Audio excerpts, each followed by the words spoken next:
been a while, boxing fans, but we're back. Fighting Talk Wales, episode 8 is 2017. Big shout out to our sponsor, Demon Shields, for all your gum shield needs. They're on Facebook, they're on Twitter. Check them out if you need any gum shield for any combat sport, rugby, whatever. Before we talk about any upcoming fights, we'll just have a quick recap on 2016. As we missed the sort of second half of it, we couldn't do any shows because I was busy doing different filming projects and John was trying to fix his van or something. Just didn't see him for the second half of 2016. John, what's your highlights of 2016? There's so many to pick from a Welsh boxing point of view. It is so many to pick from, and it was a great year for Welsh boxing. But one fight that stands out for me again, and it's Craig Evans and Tom Stoker, the third fight, the trilogy. You know what I mean? Brilliant fight. People was asking me before the fight who did I think was going to win, and I picked Craig to win the fight because I just thought with the home crowd behind him and the home advantage was just going to be enough to give him what he wanted, and what a fight. Yeah, I think Craig in the second fight he showed he had the beat in. He was able to make the adjustments, and I think in the third fight he just sort of cemented it really. But it doesn't happen very often these days. It's trilogies. No. So it's good to see Craig in a good fight, and hopefully now 2017 he can move on to bigger and better things. Now he's put the Stalker episode behind him. Yeah, I'd just like to say he was my Welsh Fight of the Year 2015, and same for 2016. Really enjoyed watching him. Yeah, he seems to have learned a little bit from the British title fight he had on the Selby undercard in London. He seems to have learned from that fight, and which what boxing is all about, I suppose, learning from your mistakes. And he seems ready for a massive 2017. He's just so exciting to watch, trust me. Yeah. He puts it all on the line, and he's willing to stand toe to toe, and he's just coming on brilliant. I just can't believe as well he was beating Stoker with the jab. Stoker had a much longer reach, and he's beating him with a jab. And what a fight! Good jab and good head movement, slipping the punches, getting inside. No, brilliant. For you? It's difficult to pick because there's so many highlights. Liam Williams beating Gary Corcoran was a highlight just because that was Liam's first really big test. I know he's had other fights where which were considered tough fights, but this was his first real tough contest, and he came through with flying colours. Even though I think he perhaps let the occasion get to him a little bit in terms of the grudge between them. He sort of let that perhaps affect his cool a little bit. But he showed he was by far the better fighter. Andrew Selby just continues to go from bigger and better things continuously. How far can his talents take him? I mean, who knows? Craig Kennedy as well, coming through a really tough fight. Yeah. I mean, a fight that actually was voted the Welsh Fight of the Year, the Welsh Boxing Awards recently. And also sets Craig up for a British title fight, which is great for Craig. I mean, that was a really tough fight where Craig, up until that point of his career, Craig, I don't think has ever really looked like losing. Whereas in that fight, there was a few times where I thought, oh, Craig, he's going to get knocked out here, he's going to get stopped. I mean, you were taking pictures that night, weren't you? Yeah. Yeah. I mean, from a ringside position, I mean, how close was Craig to getting beat, do you think? It wasn't looking good, was it? I think he was down in the second round, and at some point he was just thinking, is he going to get knocked out? Is he going to get knocked out? But he'd come back, he'd catch that guy, and he was turning the fight round. And the good thing about Craig, I think, is that I think he realises he made a lot of mistakes that night, and if he wants to go on for bigger and better things in boxing, he's got to correct those mistakes. But it's at least some boxers don't acknowledge they make any mistakes. But Craig, probably one of his own biggest critics. Yeah. I mean, I think I've spoken to him a couple of times since then. I think you have as well. Yeah. So hoping for a big 2017 and finally gets a shot at the British title. Yeah. Well, which is coming March 11th. Cardiff CIA or the MotorPoint Arena, whatever you want to call it these days. Cyclone Promotions again. Kennedy and Askins. Yeah, I think that's a fight that Kennedy, he'd be favourite going into it, especially in Cardiff. But it is not going to be easy. Askins, on paper, certainly the hardest fight of his career, I'd say. But he probably won't be such a big physical threat as his previous fight against the big bang in Belgium. But, yeah, I mean, he didn't look like a cruiserweight. No. looked like well, he had perhaps the legs of a middleweight with the upper body of a super heavyweight. Super heavyweight, yeah. Just going back to 2016, I think you should mention Dale Evans. Very tough year for him. Obviously, he was involved in the contest in Scotland where Mike Towell unfortunately lost his life after the fight. But I just want to give just a shout out to Dale, the way he handled that situation. And also Mike Towell's team and his family handled it with great dignity, and also Guy Lockett and the rest of Dale Evans' team handled it very well and a lot of respect. So I think a big amount of credit goes to them, and I hope Dale will go on and hopefully recover from the trauma of the incident, I suppose. Yeah. And hopefully he'll go on to fight for the British title in 2017. How do you think it's going to affect him, going into his next fight? I don't. I think the only way we're going to find out is actually when he actually boxes. Is this something you think he got to just put over his mind and just try and move on? I think so, yeah. I mean, speaking to other boxers about it, I mean, the only way you can deal with it is by just pushing it to the back of your mind. I'm sure it's something that never goes 100% from your mind. Maybe that's something that Dale's got to deal with now. And he's changed trainers now. He's with the Tony Borg team down in Newport. He'll have excellent spar in there, and they got a good gym there. So he's lucky in that respect. He's moved to another good gym. But it's going to be tough. Make no mistake about it. It's going to be tough for Dale, and just wish him all the best for the 2017. Talk about some of the undercard fights, Key, on the show. Obviously, we got super talented. One of the guys that we picked to be one of the top prospects in Welsh boxing, Morgan Jones, fighting the Libyan. On paper, I think he's 8 wins, 7 knockouts. On paper, looks like a big ask and a tough fight. Yeah, I think there's a lot of these fighters around sort of Morgan Jones's level. They're all ready now for a little step up, and it's great to see that he is getting the step up. And it's going to be tough. I mean, a lot of these guys now, I mean, you don't really know how good they are until they're involved in tough fights. And let's hope Morgan Jones does the business, because he's looked red hot up until this point. Yeah. So exciting, great to watch, and gives great value for money for the fans as well. He just looks like he's so in control. He haven't really been taken out of his comfort zone, if you ask me. He makes it all look easy, as he used to say. And his first pro debut against Chris Ware. Yeah. You know what I mean? What amazing!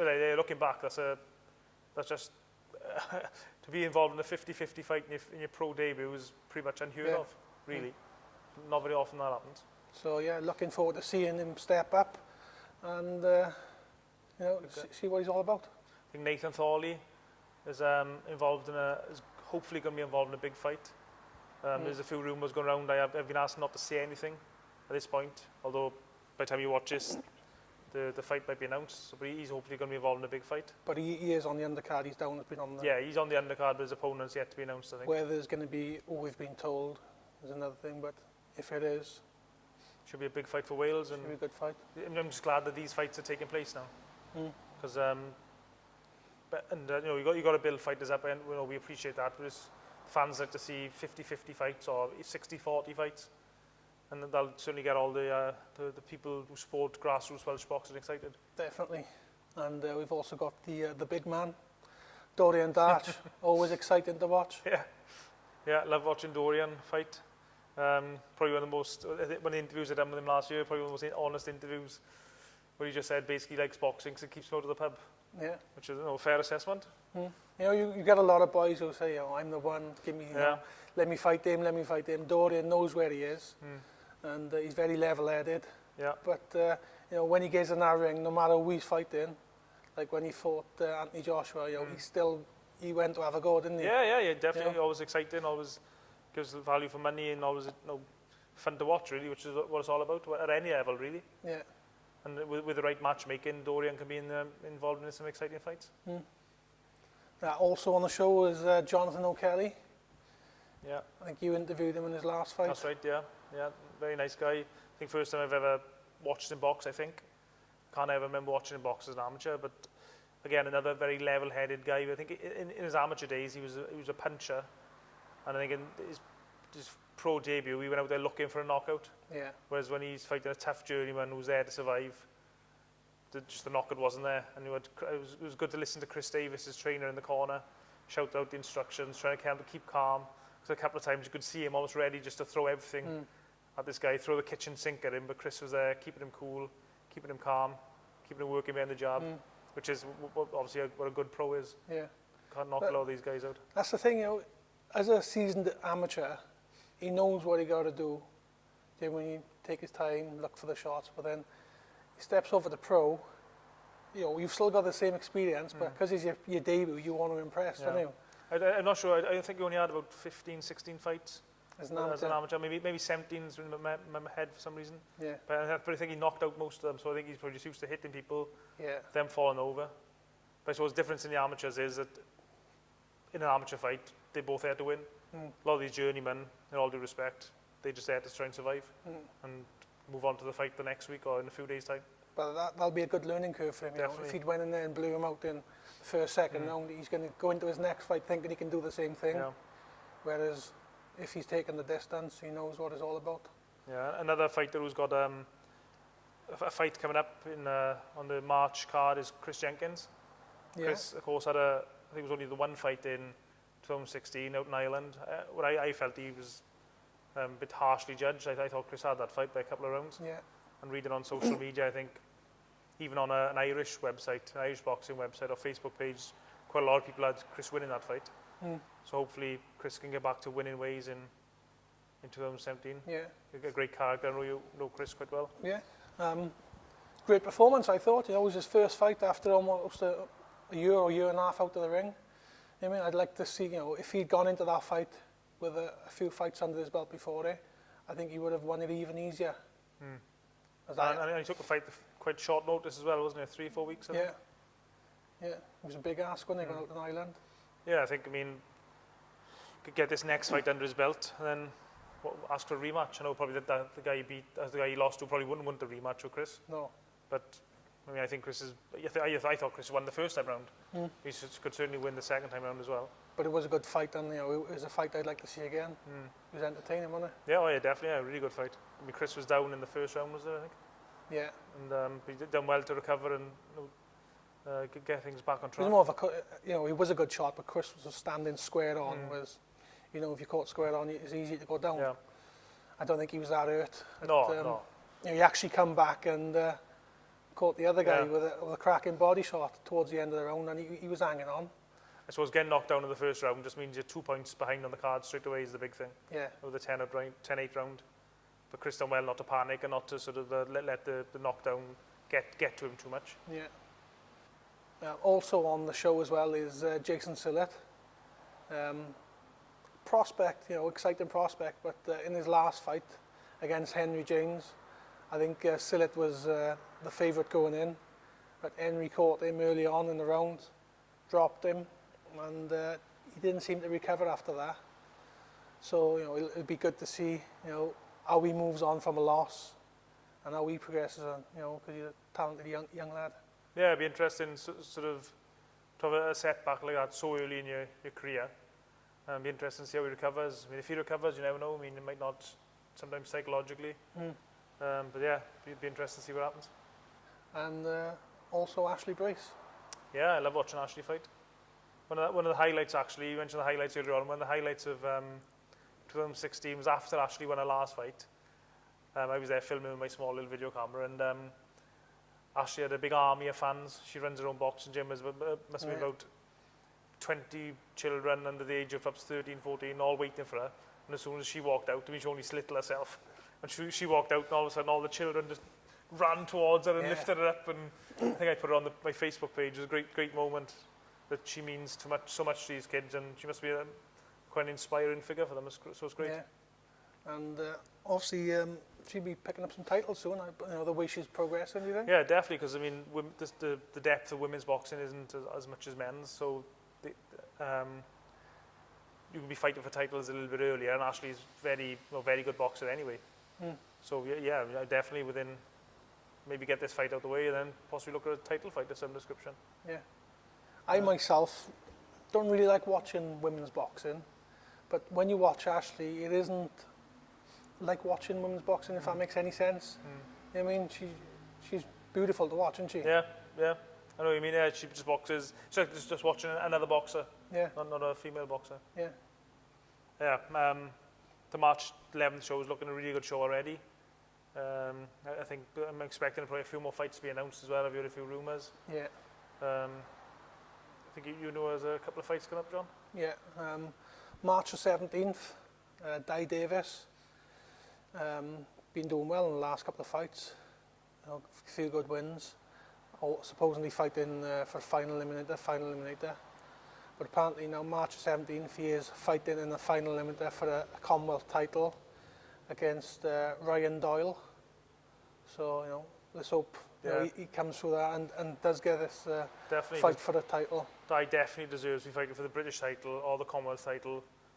Well, probably now, I don't think he deserves it. He shouldn't have fighted another eliminator, but if he has to do it that way, I just hope, I'd love Dai to win it so much because he's such a nice guy. He's put so much into boxing. Yeah. He's done things, he's had nothing easy. He sort of was a journeyman for a while, taking fights at the last minute, sort of out of his natural weight class. But he seems to have really knuckled down this last couple of years. Got a good series of wins under his belt. He's turned his career around, Yeah, I mean, and he seems such a nice guy as well. Psychologically, he's a new man. I mean, he's fighting now. He's going in now with believing and you know, with confidence, believing he can win this fight. Yeah, and he's looked really good his last few fights. Yeah. Even though some of the guys he's fought in his last few fights, they haven't been great fighters or good fighters, but Dai he's been professional enough to put the hard training in and still not well, basically step on a banana skin. Yeah. Some fighters sort of don't treat other guys with the respect they deserve and they end up losing and then the career gets knocked back 12 months or so. Yeah. But Dai's been really professional, waiting for his opportunity, and hopefully he wins this fight and he will get a chance to fight for the British or Commonwealth. Yeah, so good luck for that, Dai. Yeah, all the best, bud. And another show we got coming up in Merthyr in the Riddick Leisure Centre, March the 25th, I believe. Sanagar Events, headlining the show for a Welsh title, hopefully. It's not confirmed, but this is hopefully. And that's Richie Canning versus Kyle Jones. Excellent. Excellent fight. I'm so glad that the Welsh title has been active again and been fought for, because that belt for those two guys will mean so much. I mean, I know that's a fight that's been rumoured for a while and they've been talked about fighting each other for a while, and I'm just really glad that it's actually happening. And it should be really, you know, for these guys, it's their first title. It'd be lovely to on the mantelpiece and I would say, you know, Welsh champion. Yeah. Brilliant. And, you know, watched their last couple of fights. Both performed really well. I'd say it's gonna, you know, it's a 50-50 fight. Yeah. Going into that fight, I wouldn't like to say who's going to win. I'd say it's a 50-50 fight. I think Richie, one of his fights, I think it was the start of 2016, he had a bit of a poor performance. But then his fight following that, he obviously realised the mistakes he made. He was able to make the adjustments and he fought really well.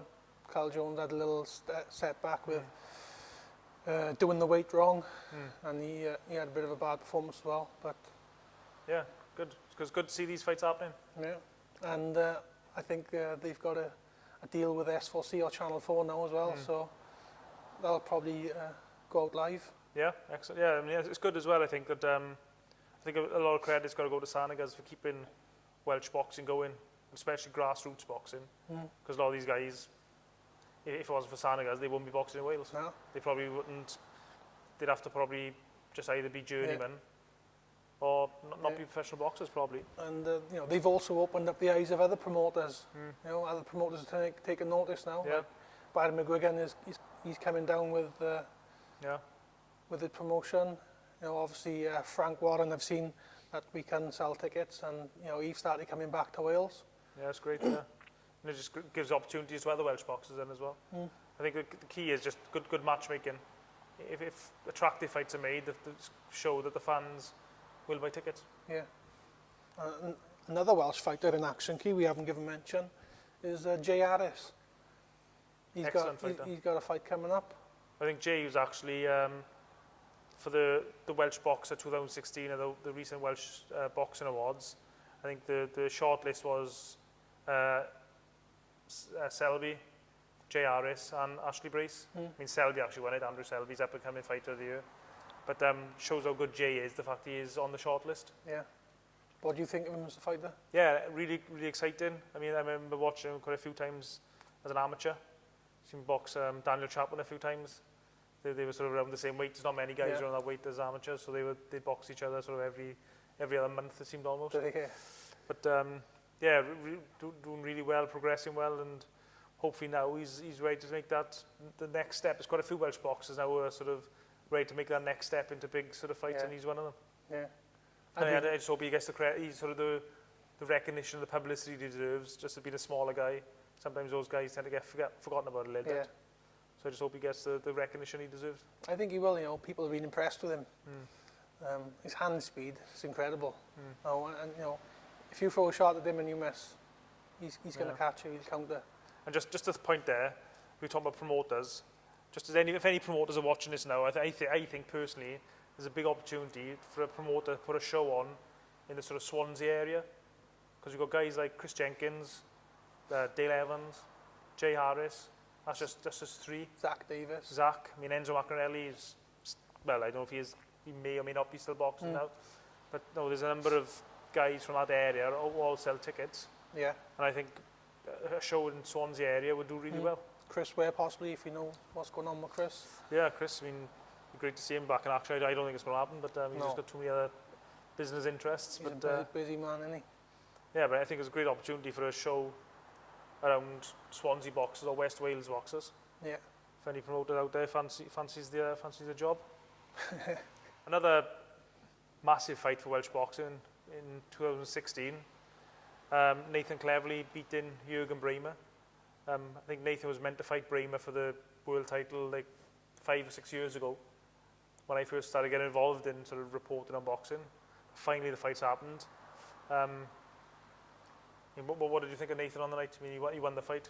Outstanding, you know. I didn't think that he would stand and trade with Bremer.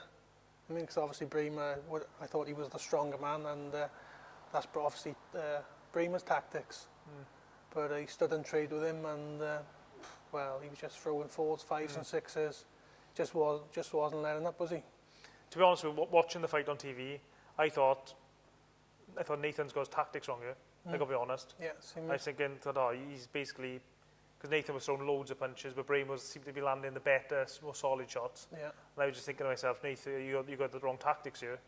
But then I think the penultimate round, Nathan started to box a little bit more. I thought all of a sudden he just changed tactics here. He seemed to outboxing Bremer. And then obviously Bremer just totally quit. But obviously Nathan just broke his heart. So it mean Nathan Cleverly and Darren Wilson, his trainer, both deserve massive credit for getting the tactics absolutely spot on and proving people like me wrong, because I thought Nathan had the tactics totally wrong on the night. But he broke Bremer's heart. Apparently Bremer quit with an elbow injury. Didn't see any signs of that in the previous rounds.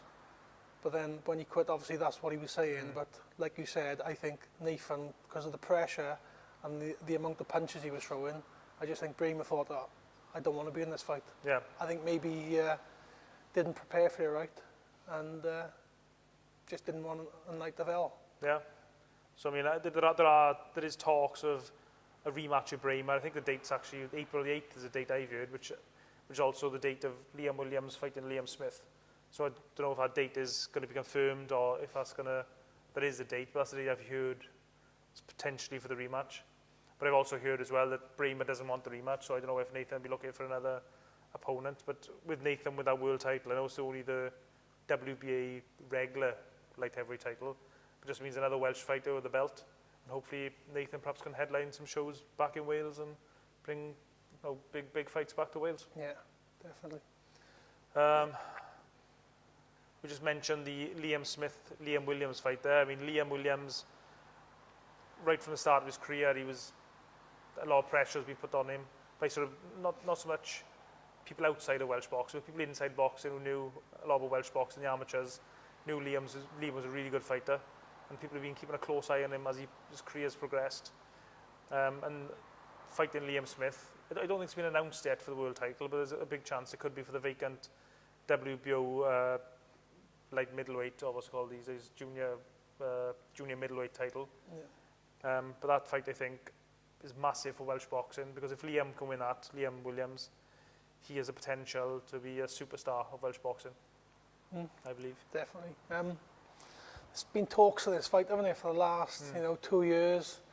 Little Chinese whispers, and if you go to the different gyms, they're talking about it, but keeping it hush hush, not saying too much. But it's finally going to happen. Yeah. And this another thing I like about this fight is bad blood there. They hate each other, and I do like a fight when two fighters detest each other, because I just think it brings out the best in them both. They really want to hurt each other going into these fights.